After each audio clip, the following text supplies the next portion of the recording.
मित्रांनो, धुरंधर मूव्हीची सुरुवात होते 24 डिसेंबर 1999च्या प्लेन हायजॅक पासून. भारताचं प्लेन अफगाणिस्तानच्या कांधारमध्ये हायजॅक केलं जातं आणि या नेगोशिएशनमध्ये भारताला 3 अतिरेक्यांना सोडावं लागतं आणि यामधल्याच मसूद अझर या अतिरेक्यानं भारताच्या संसदेवरती सुद्धा हल्ला केलेला होता. म्हणूनच रॉ चीफ अजय सम्याल हे धुरंधर ऑपरेशन सुरू करतात. भारतावरती होणाऱ्या अटॅकमध्ये पाकिस्तानच्या ISIचा हात असतो, पण ISIला शस्त्र पुरवणारे असतात कराचीच्या लयारीमधले गँगस्टर्स. जर या गँगमध्ये भारतातला एक स्पाय एजंट जर का मिसळला तर त्यांच्यातली सगळी इंटेल भारताला आधीच पोहोचल, अशा इराद्यानं ऑपरेशन धुरंधर सुरू केलेलं होतं. आणि या ऑपरेशननुसार इंडियन स्पाय एजंट हमजा बनून लयारीमधल्या रहमान डकेत या गँगमध्ये सामील होतो. रहमान डकेतची गँग पाकिस्तान आवामी पार्टीचे खासदार जमाल जमालीच्या सपोर्टने चाललेली होती. त्यानंतर आपला हमजा जमालच्या मुलीवरती प्रेम करत असतो. इकडं ISI चीफ मेजर इक्बाल आणि रहमान डकेत यांच्यामध्ये आर्म्स डील साईन होत असते.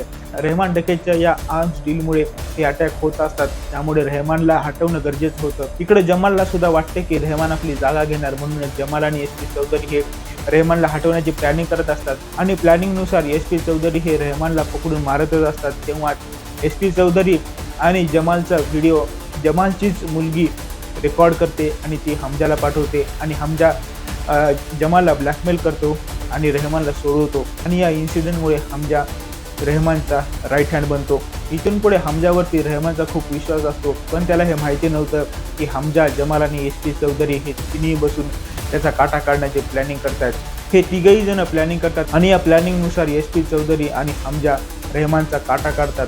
रहमानला स्वतः हमजा हॉस्पिटलमध्ये घेऊन जातो, असं दाखवण्यासाठी की त्याने रहमानला वाचवण्याचा प्रयत्न केला, पण हॉस्पिटलमध्ये जातात रहमान मरतो.